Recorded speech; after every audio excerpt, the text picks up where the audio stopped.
If I had to describe it, I would say it was a solemn and soul-stirring night as dozens gathered on the steps here at the YWCA to be able to honor those who have lost their lives due to domestic violence. There was a lot of heart, there was a lot of tears, but also a lot of hope in the sharing of stories and support.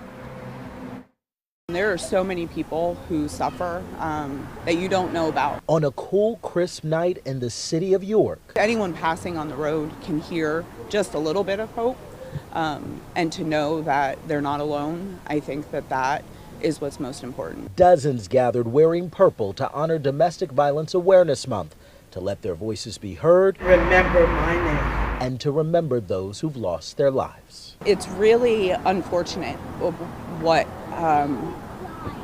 abusers can get away with. As a survivor of domestic violence, Danielle Cinciata felt it was important to be present and to share her story of heartache and hope for the very first time. I was pregnant, I was stuck, and it was immediate.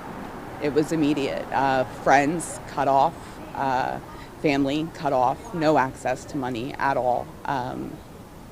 It was immediate, and it was a really long time. It was my family questioning me, like, Danielle, what is going on? When it progressed from the financial and emotional and mental, and it progressed to the sexual. And at that point, I knew I needed to go. According to the YWCA in 2023, nearly 120 people died from domestic violence in the state of Pennsylvania, and 10 of those deaths were in York, and candles were lit tonight in their memory. Paula Copeland, Chief Services Officer of the YWCA, says nights like tonight bring awareness, and they want people to know that help is out there. We can be a medical accompaniment to hospitals. We can be their counselor. We can provide them shelter.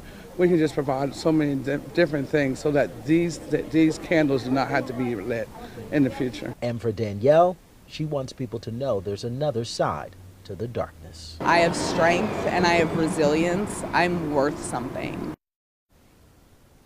And the YWCA wants to remind people that there are resources out there. They know that if you are dealing with domestic violence, it will not be easy coming forward, but they say that with the right resources and the right help, there is light on the other side of darkness. Reporting live here in York, Michael Fuller, WGAL News 8.